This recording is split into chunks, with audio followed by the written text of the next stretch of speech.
Hello everyone, this is TrainKing James here with another installment of Thomas Battles. In today's episode, we've brought on a bunch of people from, the older days of the community, so to speak. One is still around, one is kind of still around, and one is sort of around, but not really. So the first one we want to bring on is a fellow one of my fellow community radio admins slash show hosts slash, whatever, and that would be Percy number 6. Hello, it's your reigning, defending TWRC champion, Percy number 6, ready to take down my competition. Awesome, awesome. And another community radio show host. He has a superior record show, and it is Roberto, aka LNERFlyingScotsman. Hi, I'm currently eating toast. Delicious. And we have another person who has been on community radio a little bit, but hasn't been on this show. This is Damien, aka Trains Are Cool Too. What's going on, everybody? Awesome. Glad to have all three of you here. And you guys were there for the glory days of the TVRC and really were in the fandom back in its younger days. So I figured we kind of remember the classics today. We go back to the older days of Thomas and things you guys really liked. And my experience, especially with two of you in particular, I know two of you are very fascinated with music, considering one of you has a record show and one of you wants to have a record show in particular. That's right. And Oh, yeah. so I figured with the first question, here it is. So, what non-Thomas song reminds you most of your Thomas experience? And we'll go with a previous Thomas Battles champion, Percy number 6, to start with. Let's start. Hello, it's me, Todd Rundgren. That is my choice. Should I go in depth or are we waiting for that? Just a quick little 30-second blurb. Oh, it's pretty simple to me. I look at my Thomas experience, and I gotta give credit. This stems back to the days of Roberto's Records when it wasn't a YouTube show, but it was a Skype show. It was a song I request every time and usually would play every time. And at this point in my life, anytime I hear this song, I think of the community. I think of Thomas the Tank Engine. Awesome. Roberto, what song would you choose? Okay, for my song, I'm going to choose I'm Only Sleeping by the Beatles, only because that when I was first making like my first 3 videos for Thomas are basically pictures of my collection video, because that's what people were doing. You know, they were taking sometimes pictures of their collection, sometimes they were taking like full-on video, but I decided to go the former route and take pictures of my rare TWR items and put them in a video, and that was one of the songs I used in one of the parts. I can't remember if it was part 1 or 2, but since that was like the first non-Thomas song I used for a video, that one gets my vote. All right. And Damien, what song would you choose? I would go with Break My Stride by Matthew Wilder. And the only reason why is because one of the first videos I ever watched on YouTube, probably like in 2006, I would say, had that song. And I remember I loved that song. And I think I ended up using that song in like a montage video I made. But I think that video's long gone. So, yeah, I would go with that song. That's a great one. I think that song is like the closest to a Thomas song that's not a Thomas song that like exists within the fandom. Yeah, All you right. could say that, yeah. So, with that in mind, give you guys a few minutes to kind of just attack each other's points and have at it. Well, let's start with the best, Hello, It's Me. Roberto, you gotta admit, when you hear Hello, It's Me, you think of me when you hear that song. I do think of you when I hear that song, but I also relate that song more to my post-Thomas career as a music DJ, considering that we did Roberto's Records in like 2014. Yeah, 2014. That was like about a year after I left, so I You were still So very involved in the community, and now look at you, Mr. President. You're so involved. That's got to be like the anthem for your presidency. True. Well, that could be a point. It's still, I think, whenever I think of that song, I think of post Thomas, and like I said, these answers are very, very specific. But I don't think you've ever used "Hello, It's Me" in a video, though. I mean, Damien and I have both used our songs in a video. Oh, you've used that song before? No, I haven't used "Break My Stride" in a video. I'm saying about my choice. Oh, I see what you're saying. Is that video still on YouTube anymore, though, Roberto? It is not, but it once was. I deleted it out of fear because I was getting. That's why I never I got put a Hello copyright It's Me strike. into a song. Well, I didn't want to risk that. I don't play risky like that. well, yeah, but like everyone kind of played a little risky back in 2011 when this stuff wasn't happening. When you can have a bunch of songs on YouTube, like you can upload Beatles songs. I remember there will be this guy who uploaded all the Beatles stereo mixes and all the Beatles mono mixes, and now you can't upload a Beatles song to YouTube that's been released by the band before. So all the mono songs are not on YouTube. Everything got But copyrighted. You gotta Well, look yeah, at because this. like Wait, we didn't know better back then. We just used the music and then boom, uploaded it to YouTube. That's why some of my videos got taken down. Well, not taken down, audio muted, but I re-uploaded them, replacing the song. true, but if you think about it this way, if you played any of our 3 songs to people outside of this debate, nobody's gonna know what your relationship of your song has to do to the Thomas Wooden Railway. Okay. Well, at least mine, people will be like, hey, hello, it's me. Very iconic song for Roberto's Records. I'm sure my Blue Midwest Mystery co-host, Mr. MPS 2002, would agree on that. Damien's songs, very popular throughout this community, but Roberto, I don't even know what relationship your song would have to do with Thomas the Tank Engine for anybody outside of this group. Here, let me give you a little bit of an insight. There's a man named Ringo Starr who narrated the series from seasons 1 to 2, who was in the Beatles. Mm-hmm. Yeah, he played drums on the song. So there's your little bit of relation. Hear his voice in that song. That's the hard part, because no, but anybody knows Ringo Starr. If I'm not a Beatle aficionada, how am I supposed to know that Ringo Starr was on those drums? I won't. He's the drummer of the group. But you could make people probably don't even realize that. No, but you could literally, like, okay, the name Ringo Starr, when you hear that, you think of the Beatles. Nobody thinks of him as the narrator of Thomas seasons 1 and 2 unless they are a big fan of Thomas to recognize that it's Ringo Starr narrating. But, you can say, you look at like Alec Baldwin, who was impersonating our former president for the last 4 years. Look at him, it'd be like, oh, he actually was also the narrator of Thomas and Friends, but does that really matter? When you look at that, I'd say no. That's right. That's because the Thomas and Friends is like a little small chapter in their huge careers. It's like it was like a side thing. If you want to draw comparisons to narrators, I don't think Todd Rundgren was ever a narrator of Thomas. But I gotta say what this. What comparison does the song have to the series then?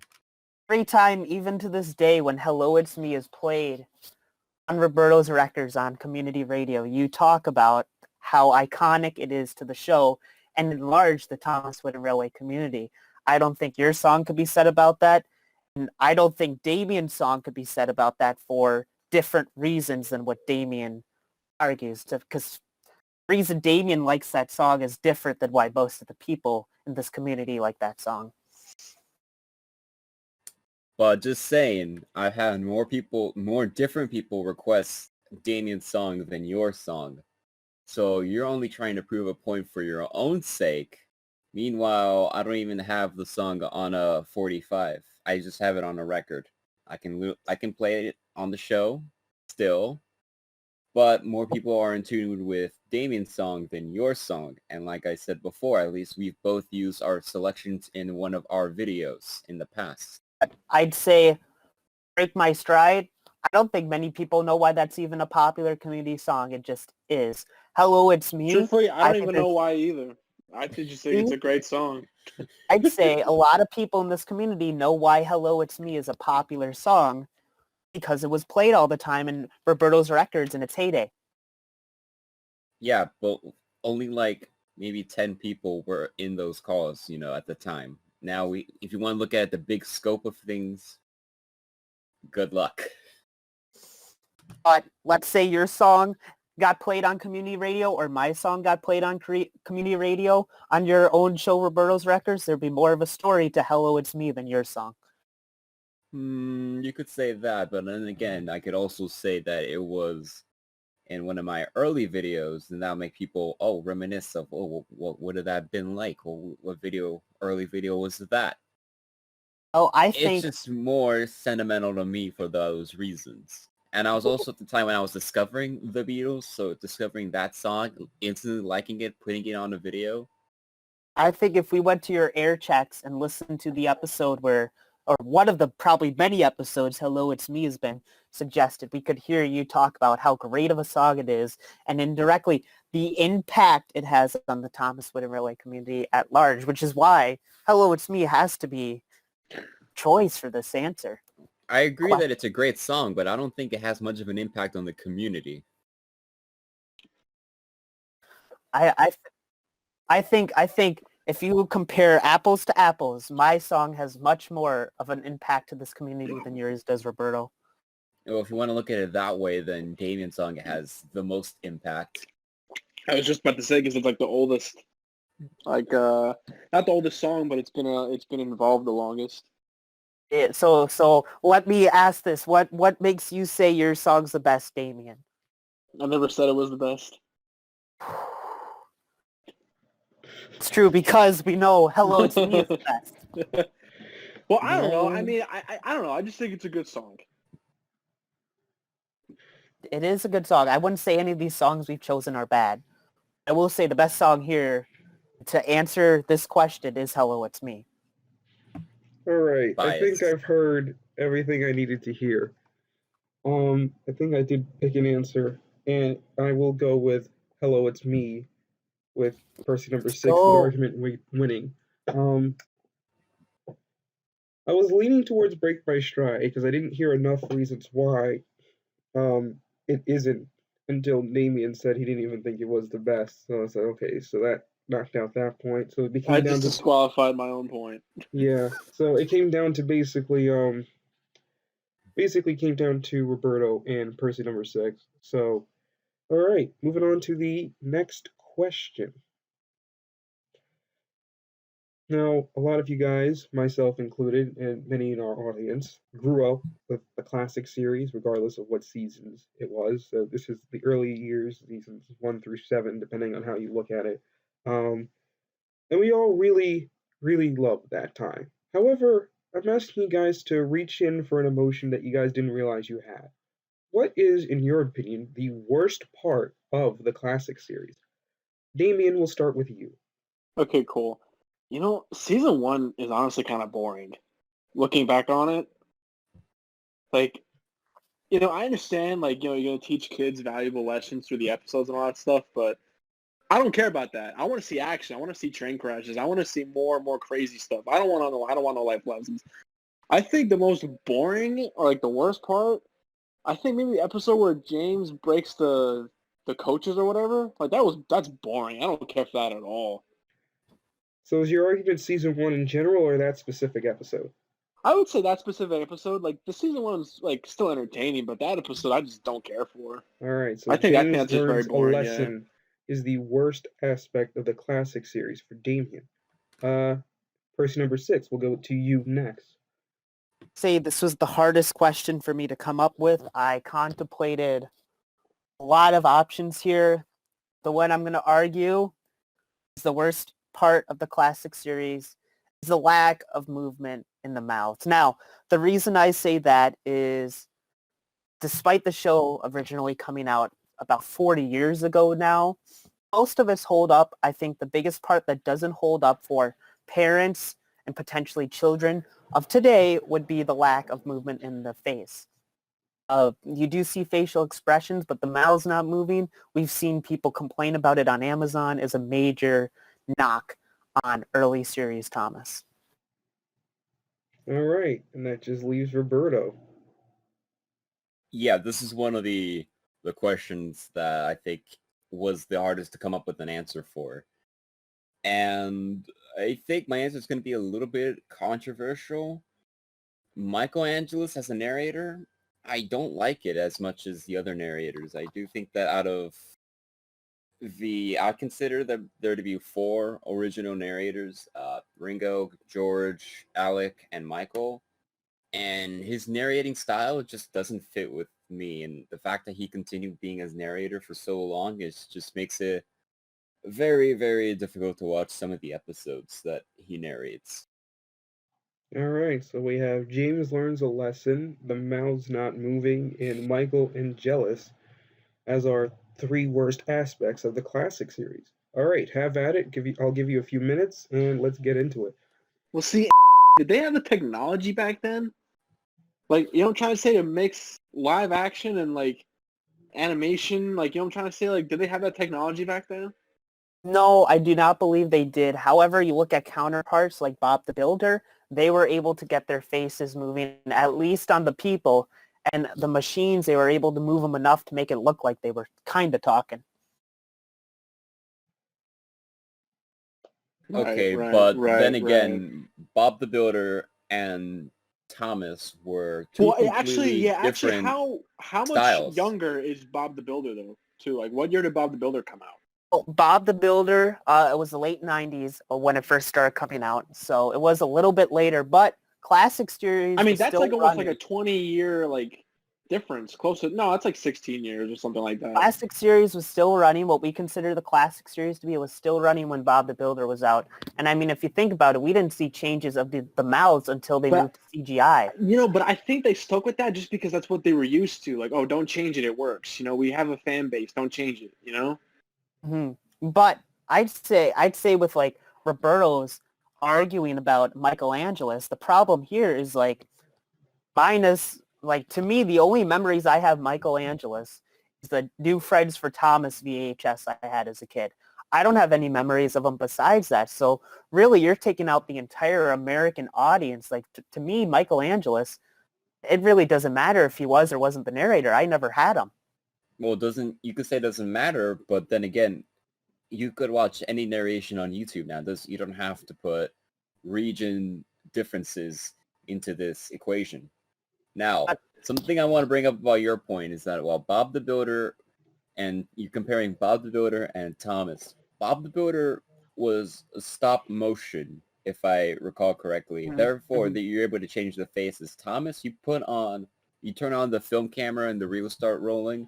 You can't change the mouths, especially how sometimes you see effects in the background, like engines moving, or especially when steam. Yeah, that's what I was going to get into. You have steam effects in the background. How are you going to able to replicate those steam effects with stop motion and change their faces when they talk? If you're watching a Bob the Builder episode from the first season, it doesn't look that outdated. You look at it, it might be, over about 25 years old at this point, but you're watching it, it doesn't seem like it's 25 years old.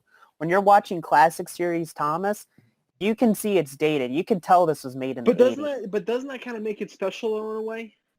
I mean, it might give it a charm. However, because it's so dated, if you're a new parent trying to buy these DVDs for your kids to show them Thomas and Friends, they're probably going to not want to watch that because it looks so old compared to what Thomas looks like today. The thing is, though, I don't think they're even aware of those earlier seasons. I don't think that they even really care. They're just more concerned about what came out recently.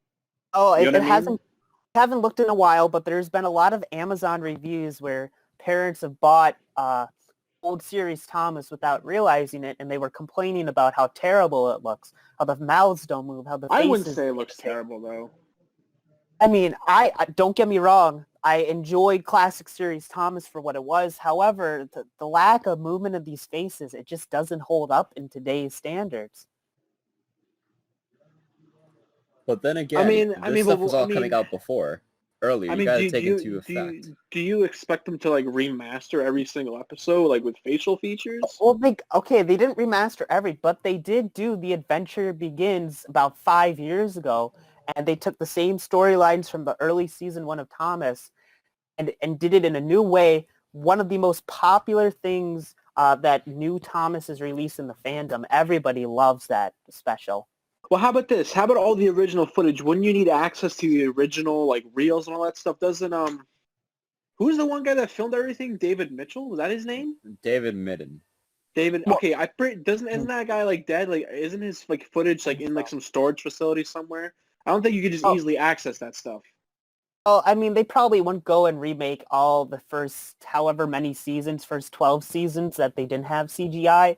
But they did take beginning of Thomas and reimagined it, did it in CGI because, let's be honest, kids of today are not going to want to watch season 1 of Thomas, but they would watch a remastered Adventure Begins and maybe Adventure Begins Part 2 if the series wasn't doing so bad right now. The Okay, series your is doing bad point. right now? Apparently so. Yeah, it's in 2D now. But see, here's the 2D? thing though. It's animated now. It's what, like, the special charm with having Thomas be, it was basically a live action using models. It's like, okay, yeah, you're gonna have your TV trained models. Those don't have faces. You just see them run around the track, and then you put the face on it, the facial expression. It tells the story that the engine is experiencing through their emotions.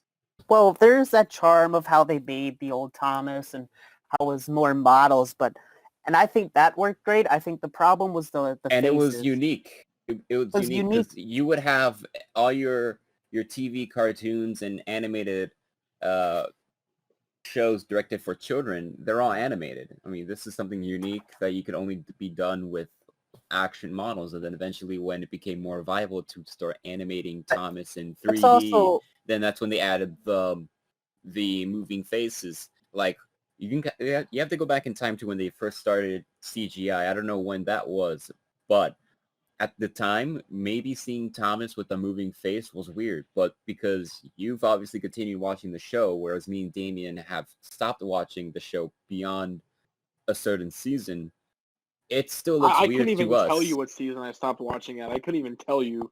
That's how long it's been. I probably haven't watched much talk after about season your 8. argument, though, Roberto. Michelangelo, if you really don't like him as a narrator, there are a ton of other options. You could listen to George Carlin. You could listen to Alec Baldwin. You can listen to Michael Brandon. It's so easy to avoid Michelangelo if he really is that bad of a narrator. You could, unless somebody does a remake and uses the Michelangelo's narration, then that just kind of takes away the whole, the whole charm of the remake for me. I don't know. Might, but you could always, there's a lot of people who don't, and it makes sense because a lot of the content for remakes come from the United States, and the United States grew up on basically every other narrator than Michelangelo. If anything, I'd say the New Friends for Thomas VHS, Michelangelo, I actually prefer his voice to their counterpart, Alec Baldwin or Michael Brandon, who also did the narrations. Well, see, like, again, that is all your opinion on who did the narrations. I just think that Michelangelo wasn't a very good narrator in that case. I didn't like the way how his voice sounded. Well, I'm glad there are other options for those who were limited with their options. They had to kind of like suffer through it. But I'd say either way, there's still plenty of other options if you really don't like it. And let's not forget James learns a lesson, because we're talking about one bad episode, a very easy, avoidable episode if that's one you don't like. You can call that avoidable, but if you really are like just binge watching the series, that's about 4.5 minutes of no action. Same can be said for a lot of other episodes, and I'm sure just Damien focused on that one episode because he was telling me earlier that he doesn't remember much of the episodes or what happens in them. There could be a bunch of episodes that just have little to no action. They just tell a simple story that the Reverend Wology wrote based off of a real life incident of trains. And of I course, feel like there weren't could so have many been crashes and accidents. I feel like there could have been better season 1 episodes. And it's not like there has to be action in every single episode. There doesn't have to be a crash in every single episode. But that was boring. And I'm sure that same concept applies to a lot of the episodes. Like season 2 was good, but season 1 was just boring. I gotta say, I've been watching an episode a day this year, and I finished watching season 1 a few days ago. There were some boring episodes, so I think with that said, it's like, are we really gonna pick just one boring episode? There's probably a lot of other episodes you could argue are just as bad, if not worse, than James Learns a Lesson. Probably. It was just the first thing that came to my mind. That's fair. Yeah. It's been a while, I'm not going to lie. Yep, I get Yeah, I that. agree. This question was very difficult for some of us who haven't watched the classic series in a while. Yeah. All It's right. true. So, all right, I'm not entirely sold yet on who to pick, so I'm going to ask you each to give me basically a 30-second summary on why your pick is the worst aspect of the classic series. So, Damien, you can go first. Well, you have Ringo or Carlin narrating, so that's a plus. You can avoid Michelangelo because he's not narrating at all. And then, and I don't know, my point again with the technology, they just didn't have the face features back then. It was like, 83, 84 when they made it. So, they worked with what they had. So that's pretty much what I'm sticking with. I think it's a nice touch. So, yeah. All right. That's my whole point, yeah. That's all I could say. Percy number 6.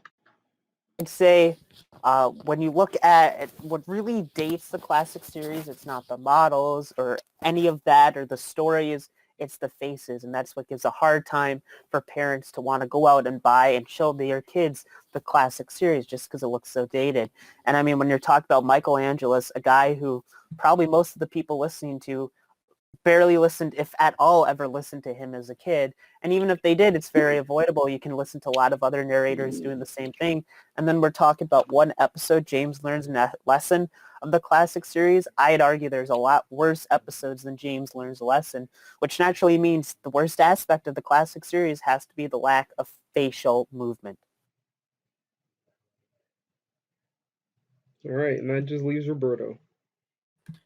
So Michelangelo was a narrator for a very, very long time. So there's a lot more narrations. If you divide up all the narrations everyone did, he's easily accountable for at least probably half of the narration. So it's a lot more difficult to avoid than, say, avoiding Ringo Starr. You only have to avoid 2 seasons. Michelangelo, you have to avoid a whole lot of seasons. As for the episodes that have no action, yes, there are boring episodes that kind of need a little bit more action, which is detrimental to season 1. But then again, they were just starting out and they probably couldn't damage the models that much, probably because they didn't have enough funding for the show at the time. They didn't know how popular it would be. And if the moving faces was such a big problem, they would have addressed that a lot earlier, like in season 5, for example, like if Bob the Builder was doing at the time. But the fact that they took so long to fix the face moving problem, it wasn't seen as much as a problem, I think, because if it was a big problem, they would have addressed it a lot sooner, and Thomas wouldn't go on 11 seasons with live action models if the face expressions were a problem. All right, I do think I have my answer. And once again, I'm going to have to go with Percy number 6. I thought you argued your point for the clearest. I was very curious to hear the James Learns a Lesson argument a little bit more. That's actually an episode I do like. I do agree that there's worse episodes in the classic series, and I think the argument about being available or being able, to avoid Michelangelo's kind of hurt your argument. And I feel like of the 3 of yours, Percy number 6's argument was the least avoidable aspect. That's something you can't really get rid of, and I think that's what would make it the worst. All right, That's fair. We're gonna take it back to the community now and ask a question that I'm sure a lot of you guys remember when some of these came out. But what is the best classic fan-made Thomas video? So the question here refers to any video that came out before the year 2010. So true classics. We're talking about your Mad Bombers, your Thomas Blows His Stack, Thomas and the Killer Cars, all those kind of videos. So with that in mind, let us start with Roberto this time. Okay, so I did a little bit of research on this, and I'm gonna probably say that the best classic video, I'm gonna stick it to what I remember it as. And I'm gonna say it is Tencent's 01's layout video. I think the one he did that was uploaded 11 years ago. It was uploaded in 2009. Dude, he uploaded that and like 2 more videos and he just disappeared. Do you remember that? I wasn't around at the time, but I just... Oh, okay. I remember that. That was... I joined in 2011, so I'm going to have to go off gotcha. of going back in time. Yeah, I remember. I mean, I was around. Like, I started watching specifically wooden railway videos around late 2011, early 2012. So like, right. I remember seeing some of Tencent's 01, but I didn't see like I wasn't introduced to like the glory days of his channel. All right, Damien, you can go next. I think I'm gonna go with Thomas Blows His Stack. I think I'm gonna go with that one. All right. Want to give like a quick explanation? I mean, that was like one of the first like fan-made videos, and I remember if you actually watched the video to the end, it was like appeared to be like some sort of high school video project. And looking back now, it's kind of ballsy for some high school student to just make that as a video project and just premiere it to his class. I don't know. I think that's pretty ballsy. And also, just a very good video. Yeah, I remember. It was entertaining and all that. That one I watched really early in time. Like I watched that one. Yeah, back I remember. 2008. I think that video was uploaded either the day of or maybe a few days before I made my YouTube account. Something like that. Jeez. Yeah, it's like May 4th or something like that. Maybe May 3rd, 2007. Something like that. I can quickly check. It is May 4th.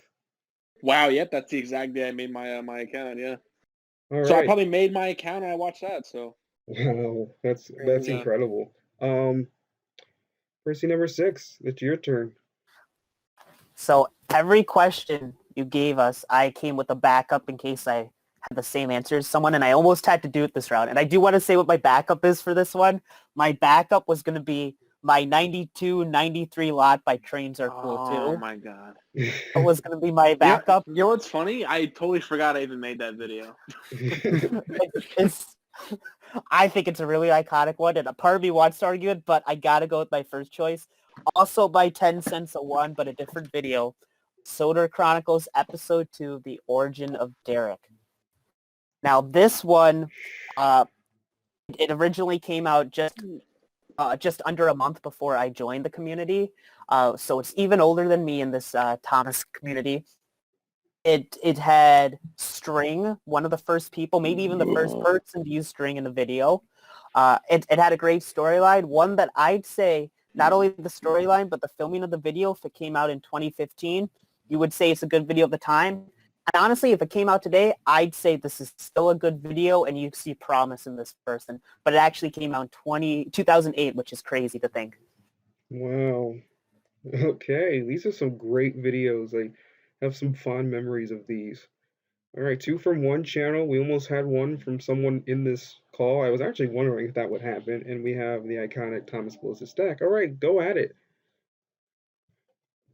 So my thing with the layout video is that I feel like it's a very, very, what can I say, like a monorail set layout turned into wooden railway. Now, the argument here is that a lot of people like to say that TWR is too unrealistic to be considered a mono railway, but Tencent's 01 did it. A lot of things in that video were just amazing to me when I was watching it. Like, I was rewatching it last night a little bit. He has like his own switch chart with so many switches and so many complicated Dude, and which it was is all that clickety clack track. all All of it. clickety-clack tracks. It was And very remember nostalgic. at the time that was like super like inspiring. Like, you Yeah, know what I'm saying? definitely. Like, it was like, Mhm. what? Like, I have to do that. You know, that's what it felt like. Yeah, and like I said, like I wanted to say, Tenzin 1, I think that he is a very, very important person in the community, whether he realizes it or not, because he pioneered like so many things. Like he was doing string movements like in 2009, 2008, which I don't know who was the first person to use string in a video, but like that was very ingenuitive. But not to mention that like he was also one of the first ones to buy a lot of Winneroway items off of eBay and introduce the community to so many rare items. So seeing all those rare items in that layout video, like his second generation He got all of them before they Nafford were Express overpriced. coach, yeah, the Black Wheel Terrence, However, I wouldn't say that's his best the video. white-face troublesome truck, which is featured in that video. I went through his earlier TWR videos, and I couldn't find any of them that had the whiteface until that specific video. So that video could definitely very well be the first instance of a whiteface troublesome truck being shown onto YouTube. Or at least if it's not, it's the oldest surviving video. Say, well, that is a good video. It's definitely not his best one. It has to be The Origin of Derek. He took two characters that essentially only starred in one episode in the television series, and he gave an origin to them. What happened after the Diesel left the yards? He ended up becoming Derek, a character we later would see in the show. And both of these characters, like I said, only one appearance as the star of an episode. And he made them into exciting characters. We were wanting to see what happened. Use string in the video, something that by far the majority of the community uses now in their videos. And he gave a unique storyline and helped pioneer Thomas series in the community. I didn't even have my series going at the time. Kikari's was in its very early stages. This has to be one of the first probably 5 series ever in the community. And this has to be one of the most popular episodes ever released, I think, by any series. Okay, well, here's the thing. I definitely did not watch The Origin of Derek. Like, I haven't even watched, I just skimmed through it last night. Mm-hmm. I never watched it when it was, when I was into watching Thomas videos, and I certainly did not watch Thomas Blows the Stack. So, Really? You're really, missing out on that one. I've never seen those. But like with the origin story of Derek, I was looking at it yesterday night, like I said before. And surprisingly, that video still has comments on the channel, which is very rare to have a TWR video in a vacant account that has the comments turned on and wasn't turned off automatically by YouTube. And one of the comments on here that I did see by Mr. Conductor Fan 1406 10 years ago, good story, bad ending. And I did watch the ending, and the ending was kind of bad. No, Not to mention, it's very difficult to watch. Like the cameras are not in very good shots for some of the characters, as they say. The video is also very loud at the very end. Here, keep in mind, nobody's done a video like that before. There have been many people during that time and to this day that have made layout videos. So really, this video is a unique one. We've really seen nobody else duplicate in the community, but your layout one, it's a dime a dozen. I've made plenty of layout videos. Kikari's made them. So many people in those days and to this day still make layout videos. Right, but does your layout video look like an actual model set with like a whole switch yard and all these other things? Not to mention the white-faced troublesome truck being featured in that video. Well, I wouldn't say Was the whiteface troublesome truck known before that video? I don't know. Did people know if it existed? Because I couldn't tell you. I don't remember. I don't know. Probably one of the first. Because I think based on like what I've heard is that Tenzin 1 was the first one to buy a white-faced troublesome truck, and since that one is the earliest video, that video came out in 2009. That video is 12 years old now. Oh my god, really? Holy shit. I gotta say, of the three of us, I'd say Roberto's video is probably the worst one. At least the storylines we see in mine and Damien's choices are unique, are ones really that haven't been duplicated. While yours, See, Roberto, so many people do those. but True, the funny like, thing is, you though, can't I make... actually don't even disagree with Roberto. Like, there's something about his layout video that was kind of like pioneered in a way. You know, I can't even disagree. Yeah, I it's just once, so... Like, if you look at it, it's on, like, a model table with green grass. Like, you and Keith Gray film your stuff on the floor. He's got, in addition to the wooden railway wooden trees, he's also got some, like, real model trees on the one side of his table with fake snow on them. But, you know, So when you it's think kind of about it, combining both model railway and wooden railway, which is something that a lot of people from what I was in the community seem to disagree that the two should be even in the same settings at all. That wooden railway is too childish, but he was making this layout video and combining elements of both wooden railway and mono railway into it, which is, I think, yes, causing it to be very unique, and it's just so classic and nostalgic when you watch it as well. I'd say, but there's been other people, you know, you look at Turtles and Thomas and you look at Keith Gray's videos of today that have done a really good job duplicating what you've seen on the show. While, yes, 10 Cents on Ones was one of the first, I've never seen another person make a video like The Origin of Derek. We've seen him take two characters that had a very small part in the classic series and give a unique, exciting story about them.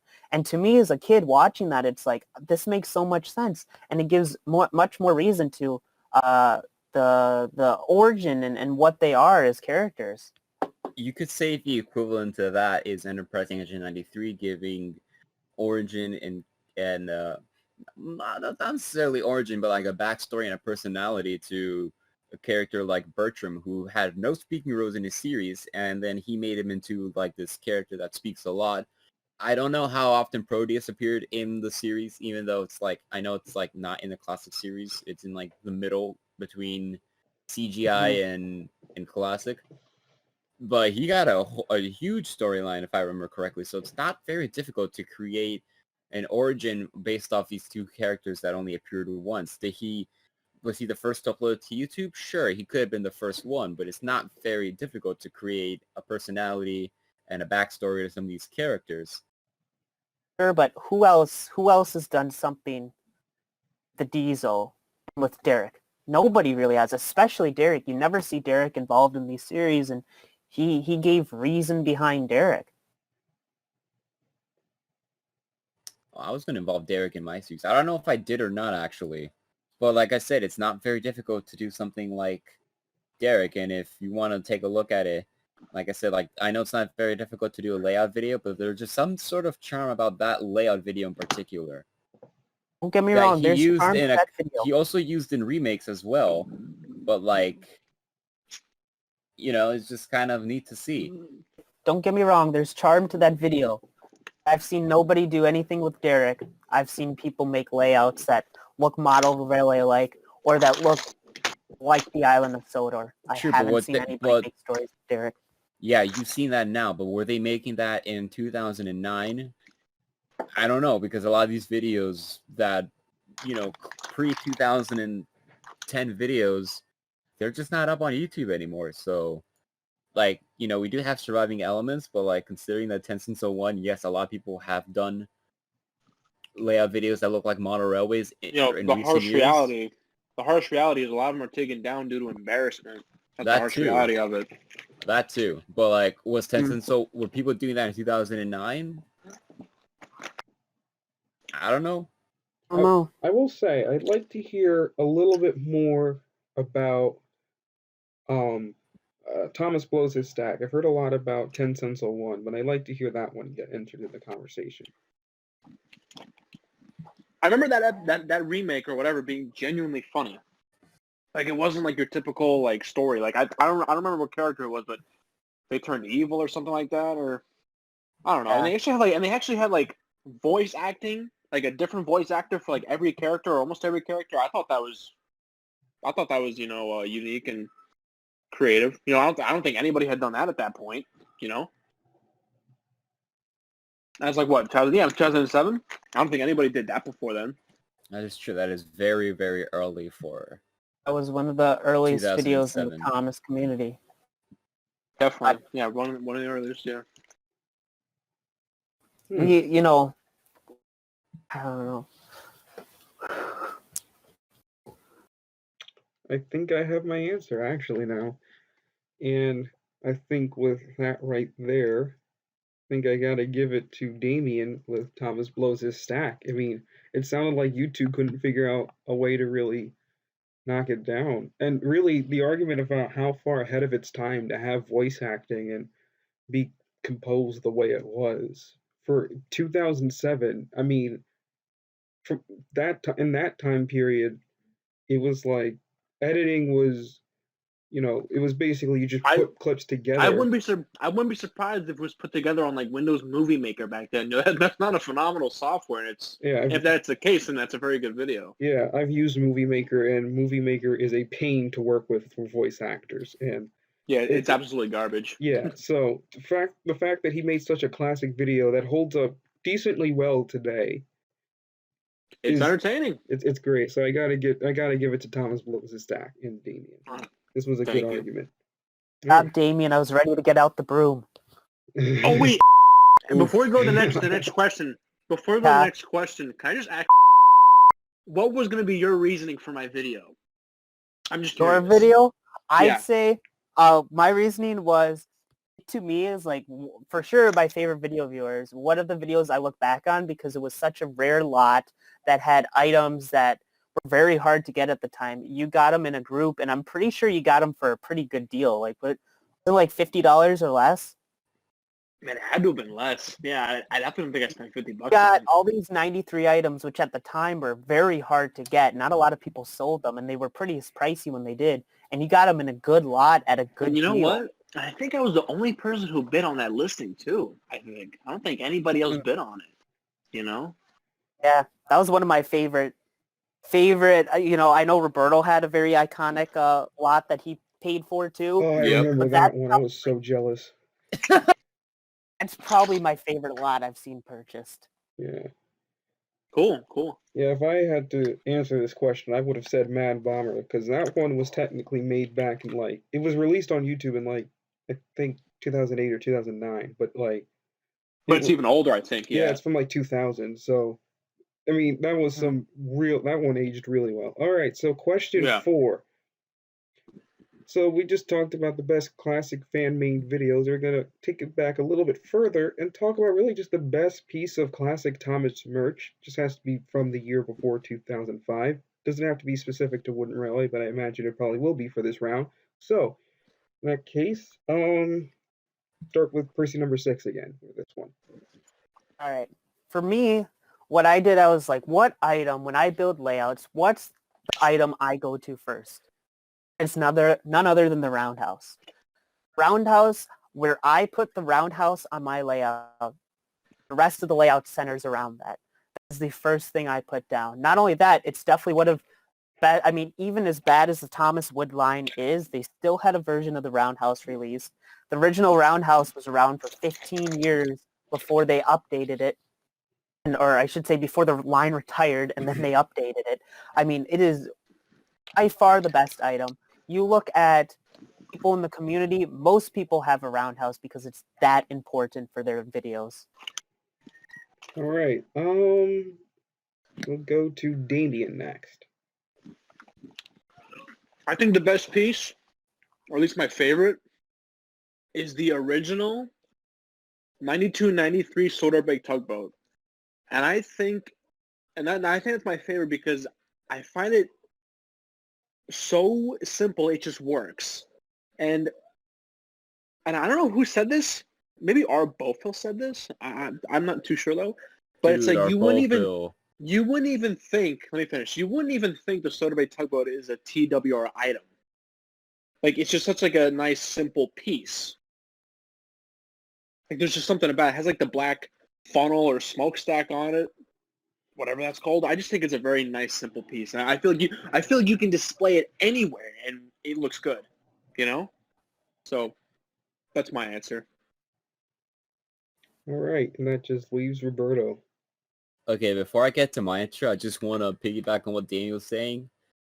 Our Bofil, man, if he still had his videos up, I would totally like rewatch them and say that probably one of his would be one of the most iconic ones that I just forgot all about it. Yeah, well, they're all gone, So I know. there's no way to watch them.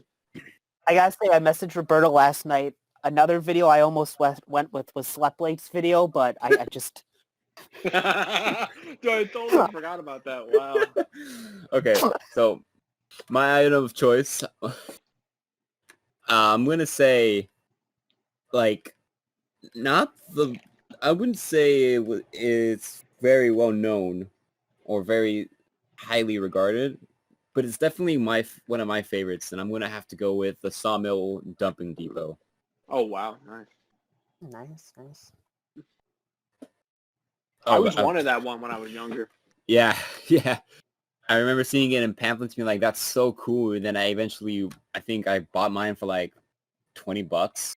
Oh, that's a good price on eBay. Yeah, no, the seller didn't know what to name it, so I got lucky and I found it and I placed a bid and I won. Those are like the Nice, dude. best auctions. Mm-hmm. All right. So with those items named, have at it. So let's talk about it. Both of your items are very doable, not having in layouts or in sets. It's very hard not to have a roundhouse. Not even in just videos you make, but in your own, just in your spare time as a kid making layouts. I will give that. That's a very good argument you could make. But then again, you could also buy about 6 special engine sheds. Yeah, and then have a roundhouse. It's not financially smart. It's got to be not cheaper. Not financially smart, but like you have 6 sheds. The roundhouse is only limited to 5 sheds. When in the classic series there were 6 sheds. I feel like the roundhouse can look kind of boring too, though. You could easily add on to it if you really need that extra shed. But 5's a good number anyway. 6 would have been preferred. Plus, the roundhouse was redesigned in 2004, and it got a very, very like insulting in design to the original design. Oh, I mean, it was essentially the same. They just put a little bit of different siding on it. Different siding and a different roof, if I remember correctly. I'm looking at a picture. I'm going to date this video. I'm looking at a picture of 3 Henry the Green Engines layout video. Not video, a picture that he posted of his layout just a few minutes before we began recording this. And like, yes, there's a roundhouse in there, and there's also a sawmill with dumping depot in there. Now, the sawmill with dumping depot, I just want to say that is a huge destination, and while it is very difficult, I would say, to fit into layouts, it has so much charm into it. It's like 5 separate pieces, if I remember correctly. It's a big piece, right? Yeah, it's got like the little the middle piece where the log falls into the sawmill, and then it's got the track area where you dump where the car the sawmill car could dump its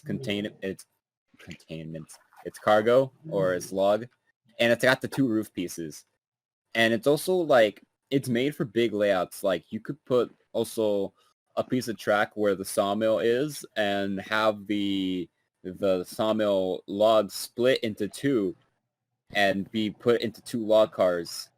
And it's just it's a big piece of a destination, but it's very, very, when I say, it's like in the middle between, yes, it is classic Thomas Wooden Railway, where it has the charm of the older sets, but it's also very interactive.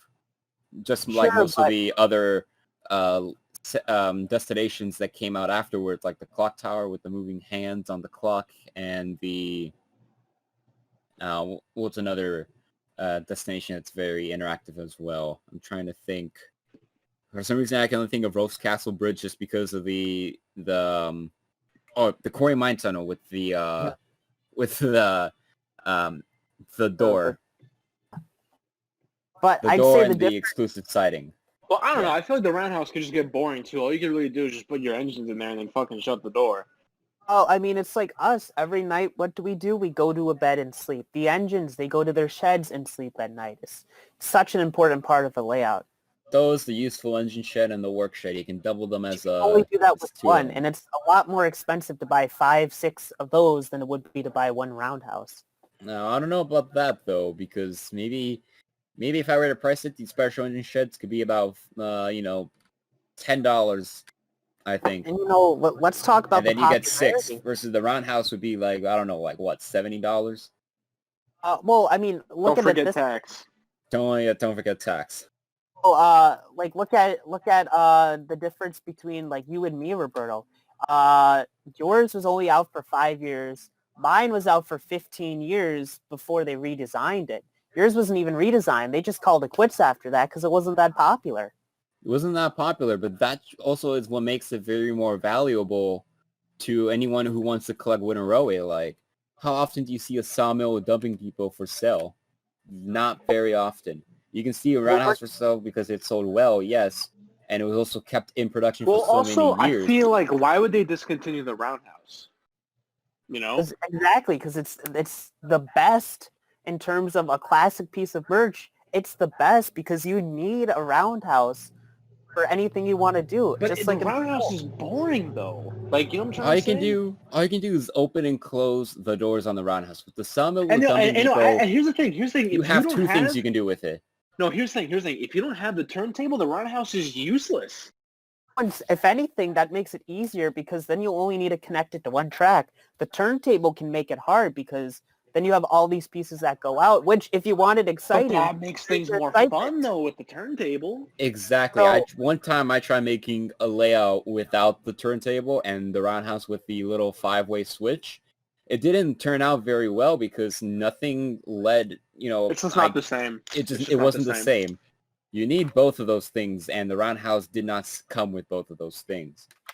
It's just very basic, very difficult to make a layout if you don't have the turntable. You need that with the roundhouse. Well, I wouldn't say you need it. I think it works just fine without the turntable. If So anything, why don't you it make makes a layout video without the turntable then? I believe I have, and if not, I'd have no problem making. I definitely have done it before.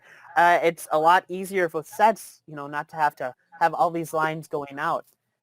It's got to be like, I remember when I first got my Thomas Wooden Railway line, that was one of the things I got, a roundhouse, because it's that important to have in your Thomas collection.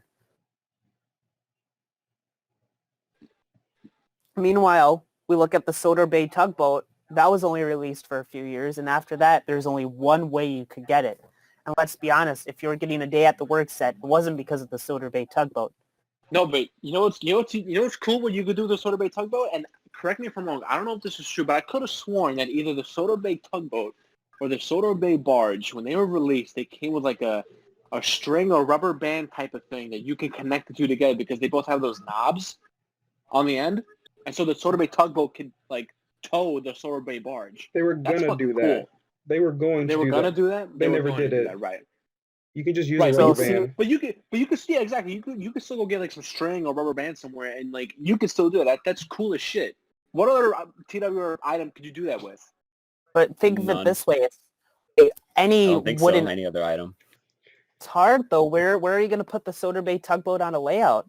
You can put it anywhere. Literally, pretend you have an ocean in the dockside, and boom, Soder Bay Tugboat. Yeah, honestly, all you need is cranky, and you got a dockside. There's also a lot of alternatives. They had a whole Theodore tugboat line. You could have got one of the tugboats there. But I never knew about Theodore tugboat until I came into this community. Hold up a second. I knew the Soder Bay tugboat before I came to this community. But why are we bringing up Theodore tugboat? Isn't it supposed to be TWR only? Or that is another good point. Community? I mean, it's still a train line. It was by Brio, and there's a lot of people that use Brio in their videos. Brio track. Brio track, Brio engines, whatever it needs to be. Right, but we're talking about TWR, so any Theodore tugboat stuff could be out the window with that. It's still an alternate, Like it's there's an alternative, yes, but like, why would you do that if you have a Soder Bay tugboat? Strict, exactly. Why are we going to other brands? I had that as a kid. I had one of each of the 5 main tugs on that show, and I'd use them all the time in my layout. But that's a different show, though. That's a different show. That has nothing to do with TWR. In fact, I didn't even really like using the Soda Bay Tugboat. I prefer to use one of the theater tugboat boats. Just because it had a face. I mean, that helps. Does help.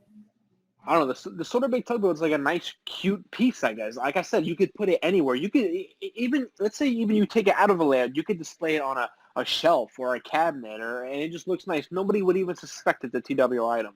It just fits anywhere.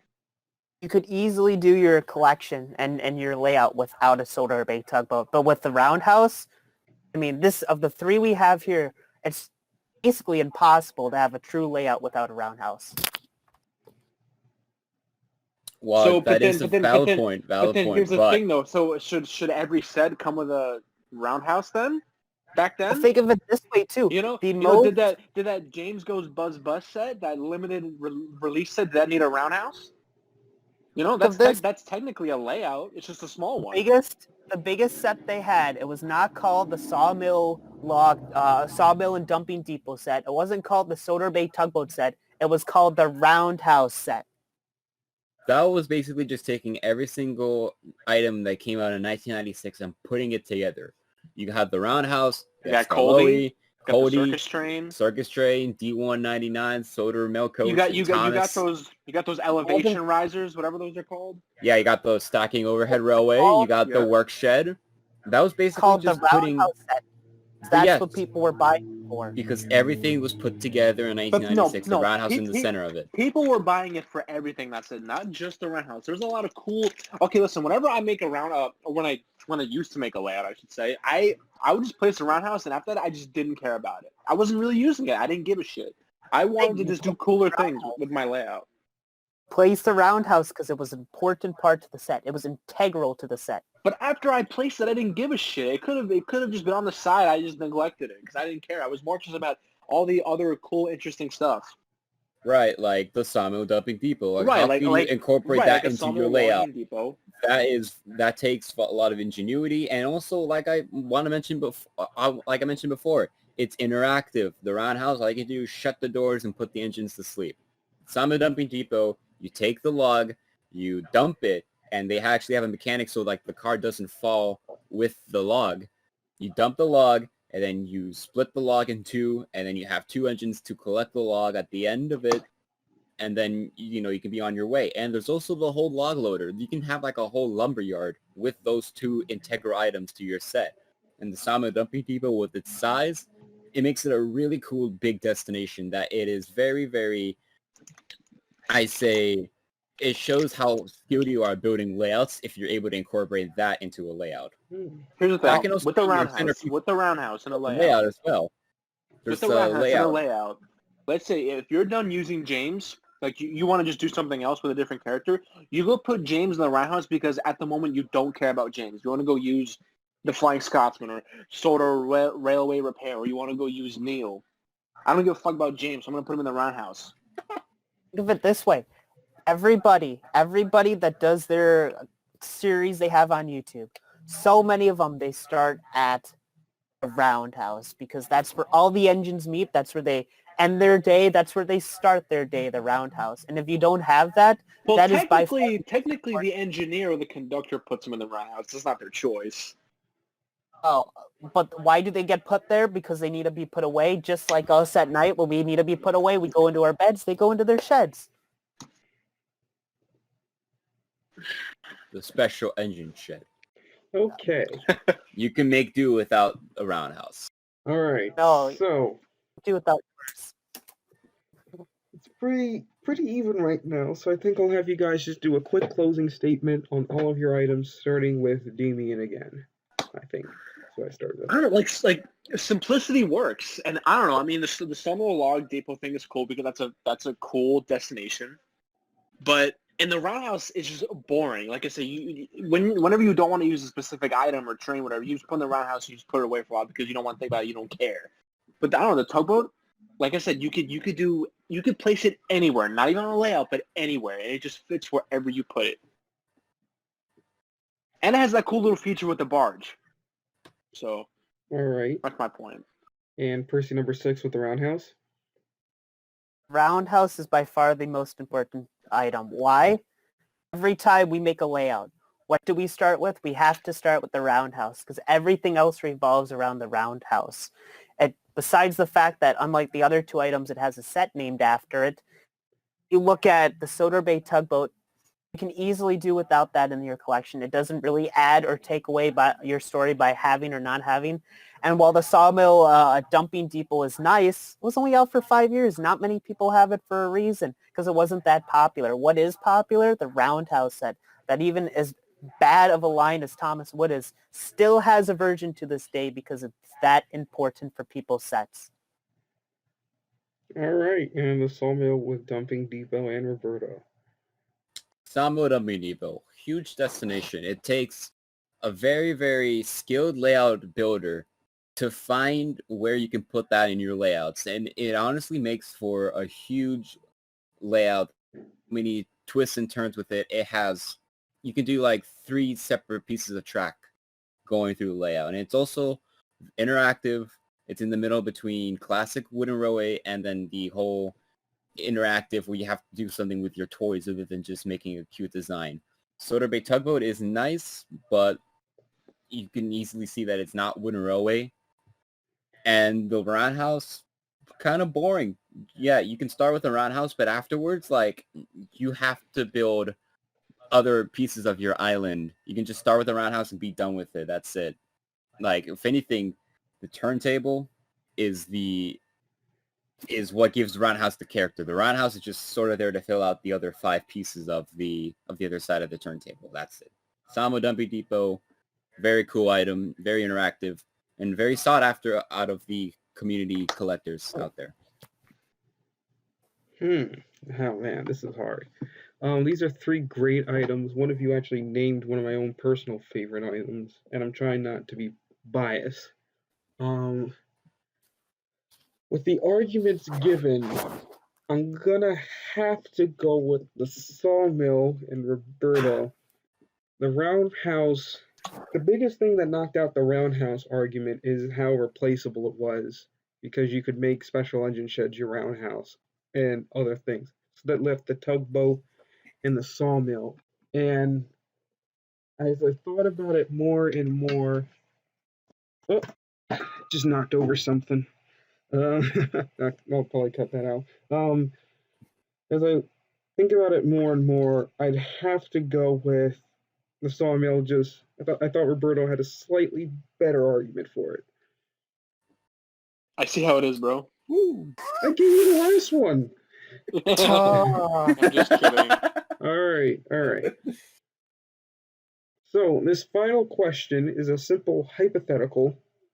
If you could go back to any year of Thomas's existence, from now to technically 1945, I guess, if you really want to be technical, what year would you think is the best? And we'll start with Roberto. Okay. I had 2 different years for this in mind, and I only kept it to the years when I was alive. But I'm going to have to say I'd go back to the year 2000. That was the year Thomas and the Magic Railroad came out, and while it kind of was a failure in the box office, it was still at a time where it was very exciting that Thomas was getting his own movie. And also, I'm going to bring Wooden Railway into this, still had a lot of very good Wooden Railway sets and destinations and characters. All right. Person number 6, you can go.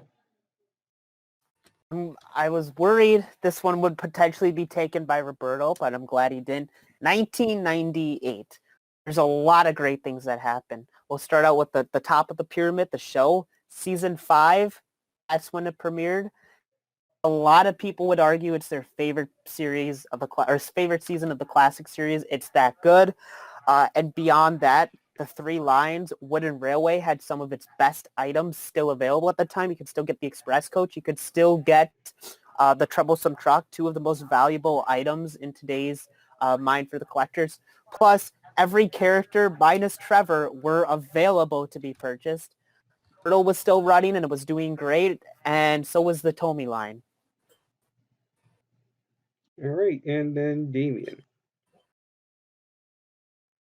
See, my answer is like a combination of those two.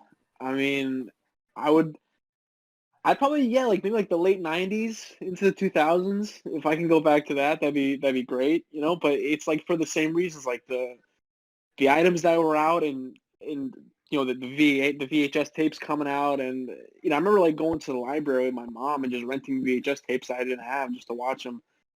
And just going to like Zany Brainy and like all those those closed down toy stores to go get Thomas stuff. I mean, it was a great time. So I think it was definitely a little like a special era for Thomas that's long gone. So, if you had to pick a specific year, which one would you pick? I'll say 2001. All I right. guess. So we have 1998, 2000, and 2001. We're at last debate. Let's have at it. So Roberto, one of your arguments is Thomas and the Magic Railroad, a Yeah. colossal failure to the series that changed the trajectory. And let's be honest, if it wasn't as bad as it was, we wouldn't be looking at a 2D Thomas right now. Fair enough. Well, also wasn't a lot of stuff cut out without Britt Allcroft's approval? Yeah, so the movie could definitely be a lot better. But if you were to look at it like at the first half of the year, just the excitement that a little kid might have to watching Thomas the Tank Engine on the big screen. Not to mention also the 2000 yearbook that had the Thomas and the Magic Railroad characters slated to appear in Winter Railway. You had Lady, Splatter, and Dodge, and Diesel 10. Just like, going through the yearbook and seeing a character like Diesel 10 with a big pincher claw, like how excited would you be as a little kid to get Sure. to see that character in the series and even get his Winter Railway model or his take-along, or no, take-along came out in 2002. I had a take-along while growing up. Let's say his Winter Railway model. How excited would you be as a little kid? Well, sure, Diesel 10's a great model to own, but if we're talking about going back to a previous year of Thomas, why would we pick the year that pretty much failed the franchise when you could go back to 1998? Season 5 was released, the best season in many people's eyes of the series, for sure the classic series. You could get just about any engine you want in the Thomas Winter Railway line at the time. Earl, one of the best lines there was, still available. Tomy, still available. Okay, but to knock your ear down a little bit, 2000 and 1998 are not that different from each other at all. You could still go to a store and buy a lot of Winter Railway items that were still available in 1998 that were available in 2000. Now, if I may bring up your point that the Troublesome Truck and the Express Coach were out in 1998, I will agree that the NAFTA Express Coach was retired in 1998, but you had the double set of Express Coaches still available to purchase that were also released in 1998. And then you can have the Thomas 5-car value pack with the Tyrant Thomas. That still had a Troublesome Truck in it, even though the single standalone Troublesome Truck was retired in 1999. But see, Yes. with 2000, you had the Thomas and the Magic Railroad characters out. You had destinations that, again, were more marketed to being interactive, like the Grain Loader and the Stop and Go Station release. You still had classics around, like I'm gonna go back here: the Roundhouse, the Special Engine Shed, the Work Shed, the Transfer Table, the Sawmill, the Soder Bay Bridge, the Suspension Bridge, the Lifting Bridge, the Mountain Tunnel. You still had all those things, and you also had characters like Duke, Scarloe, Rheneas, Oliver, Donald, Douglas, D199, Cody, Stephanie. Like, you still had all those characters out, so you still had a big variety of characters. But then, like you said, 2000 had Trevor, which was the character from Season 2 that wasn't released until 2000. Sure, but you look back at 1998. If you're 1998, you think Season 5, this was a fantastic season. Thomas must have a bright future. Then you go to your years of 2000 and 2001, and by the end of the year, you're looking at it like, this was a colossal failure. Shortly after, Britt Allcroft sells her company to Hit Entertainment. The rest is history, and not in a good way, minus a few years much later than 2000 and 2001.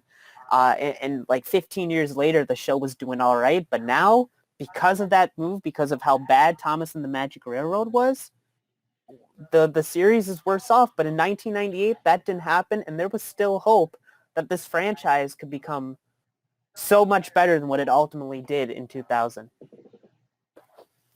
Right, but then again, in 2000, you go back in time, and you don't even know that the movie is gonna fail. You didn't know that the Britt Alcock was gonna sell her company to whatever it is she Listen, sold it to.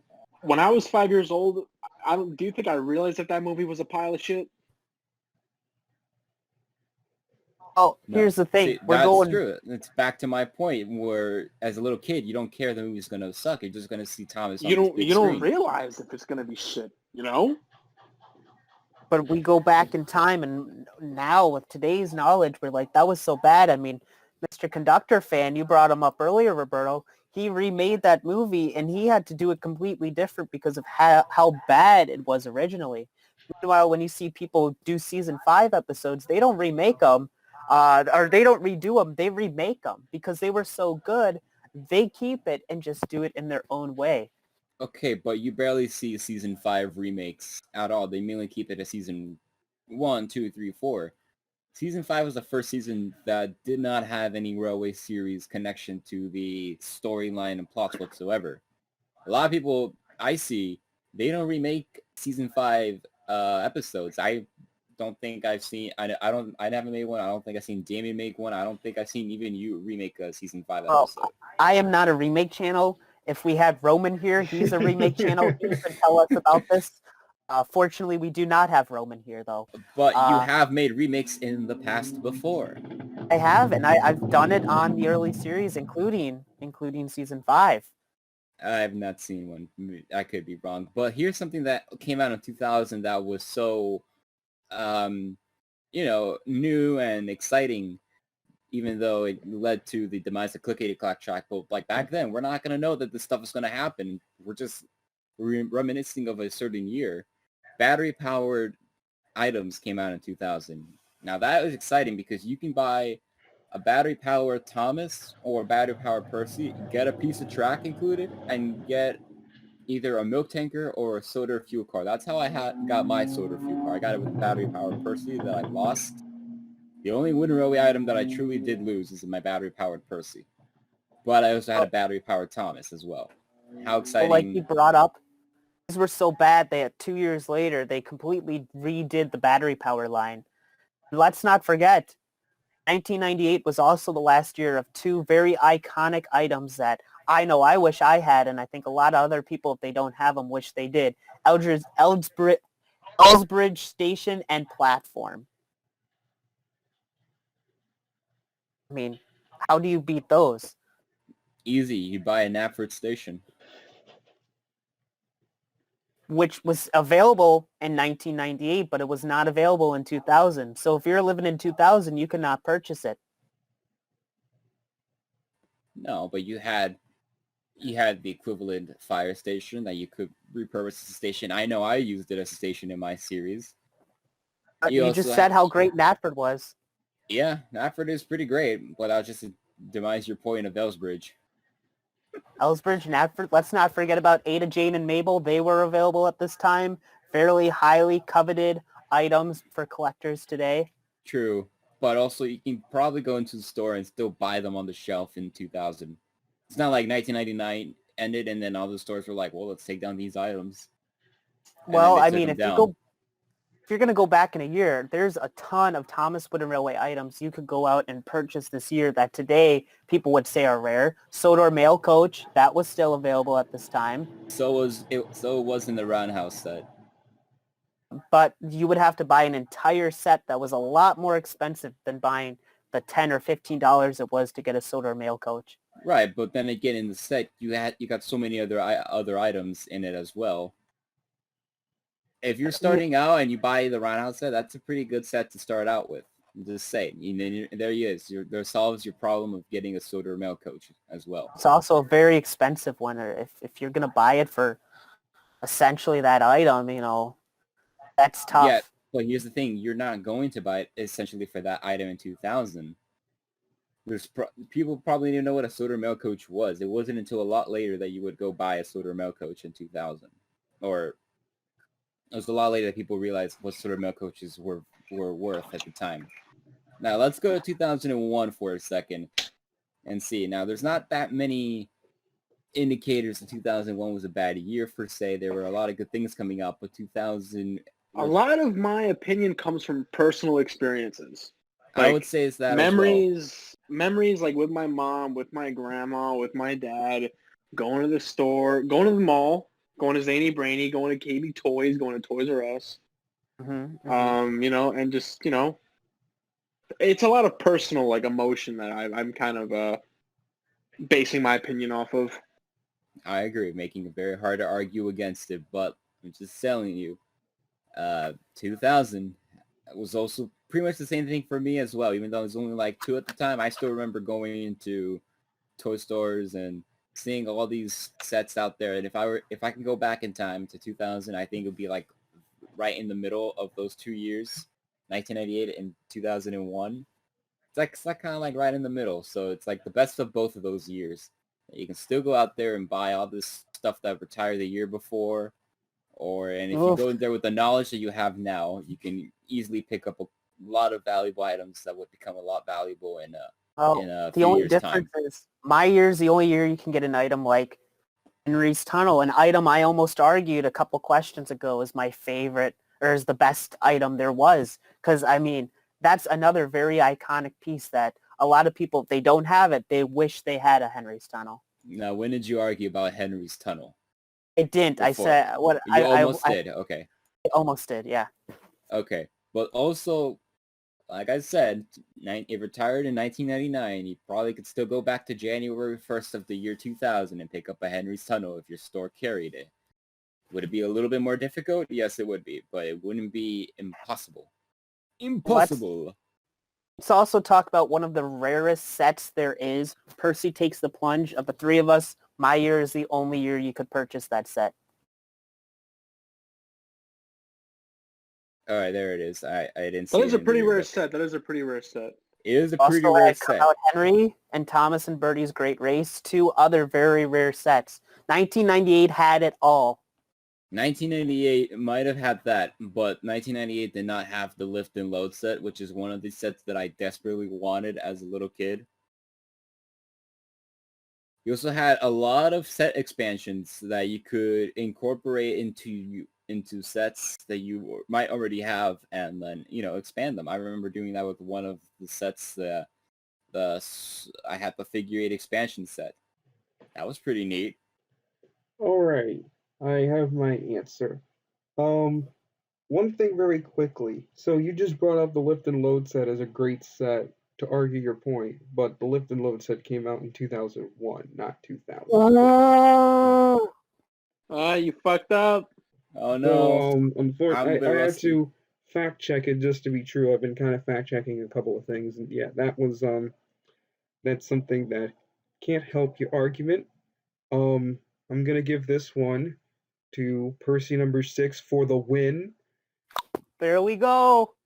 Argued season 5 the best season, my personal favorite. But that wasn't season 5 alone was the reason why I agreed. He brought up a lot of cool items that were available in 1998 that weren't really available later on that you kind of could get, but it'd be a little bit harder. 2000, 2001 are both are really good years in perspective.